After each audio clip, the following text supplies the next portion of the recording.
And that moves us into our main event. We got Mr. Figueiredo here, somebody that we're very familiar with, Hmm. sporting that pristine 19-1-0 record.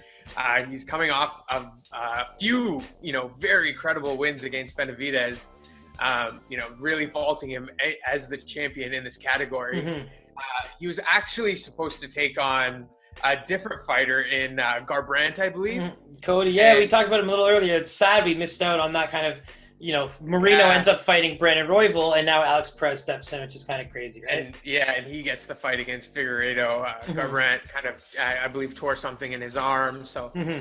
unable to take this one. But it's still shaping up to be a real nice bout. Perez is coming in hot, man. He's since making his UFC debut, he's 6-1. Hmm. He's won, six of his last seven, three in a row. His only loss is to Benavidez, who we actually just mentioned right now. And so, Hmm.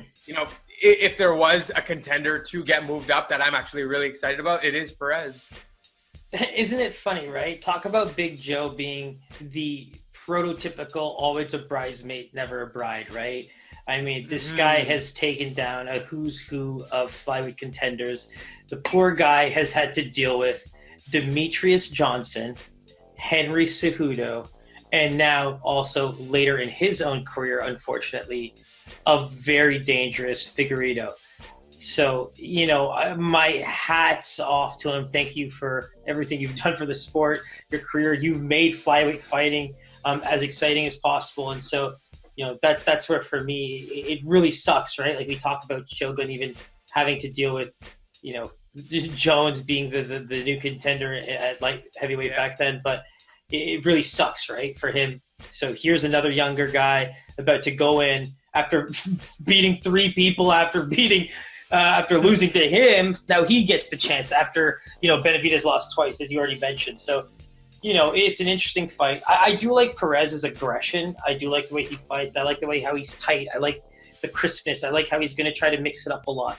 The thing with Figueredo is he's going to be the longer fighter. He's going to be trying to distance strike, but he's also aggressive, right? Like we saw against Benavidez, is he picks his strikes really well.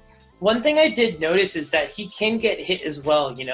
I think the right guy with the right amount of power might be able to put some damage on him as well. So that's what kind of worries me a little bit, Figueredo. But when you look at this on paper, how can you even differentiate? Like I'm trying my best to kind of line up a sound argument to kind of make the odds really quicker. But I don't know if you had a thought going into this before looking at the odds. But what do you think? Yeah, I mean, before even glancing at them, you have to give the respect to Figueiredo, right? Mm-hmm. Even though, there is credibility in Perez and what he's done in his short body of work. This is a true champion. This is a guy who's put in that work, and it's hard not to side with him. Yeah, and that's kind of my thought process as well, right? When I look at who Perez has beaten, it really is a bleak division, right? So at the end of the day, Mm-hmm. you did lose to Benavidez, and he knocked you clean. So, Yeah. Figueredo is on an absolute tear since the loss, and I think he has what it takes to be kind of this new generation style champion, where you're kind of longer, you're quick, very pinpoint accurate. If there's one thing that I'm going to say, Pies, is I'm curious what the lines are, because I really I do believe that, let's just say that Figueredo is the favorite for now. I do lean that Mm-hmm. way. But for me, it's just one of those things where it's such an exciting fight at flyweight. And when Demetrius left, you never really thought that these are the kind of fights you'd be getting. But you know what? The world does have to kind of move on. And it's pretty amazing for us to get something along these lines. But again, like, let's now dive into that line, right? Yeah, well, your instinct is right in terms of who is favored here. That Mm-hmm. respect is gonna go to Figueiredo, the champ. Mm-hmm. 5 round bout. That advantage has to go to him. How large do you think that advantage should be? Yeah, and so like here's the thing. I the more I thought about it, I just didn't see him hitting the minus 300 range. So with that said, I'll put him at a minus 245. I think that's a pretty good range for him. So I think minus 245 for Figueredo makes sense here in the main event.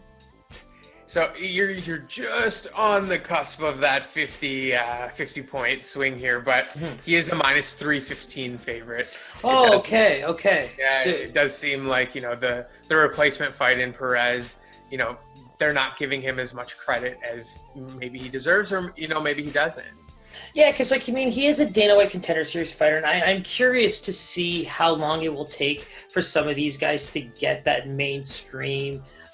Especially those like longer serving fight fans who might look at that as like, oh, that's just lower level prelims. Like, why would I watch that? I think that is where it might be a tough sell.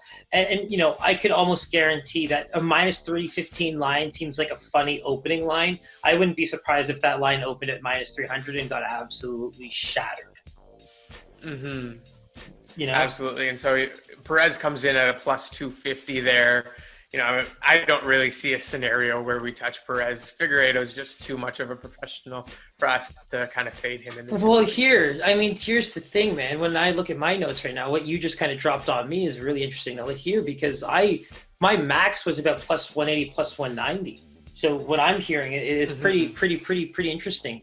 I kind of, in terms of watching more tape on Perez, we've seen what we've seen. I don't think that's really the question. I do think there's something to watch in terms of lines and weigh-ins, but that's a very interesting discrepancy, if you will. Absolutely. And so, stay tuned for that one. We'll be locking that one in closer to game time.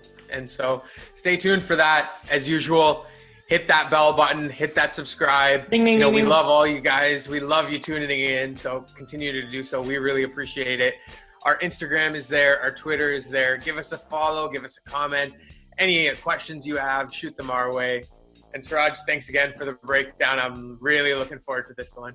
Yeah, I think we probably had some of the most fun looking at this one together and breaking down some of these cards and watching some live little videos there. So, I'm really excited. I think it's despite it not having the names people are used to, especially for a card dubbed as a pay-per-view with UFC 255, it's going to be good. It's going to be really, really good. Absolutely. Make sure you tune in, guys. We'll see you Saturday. Take it easy. Peace, my boy. Peace.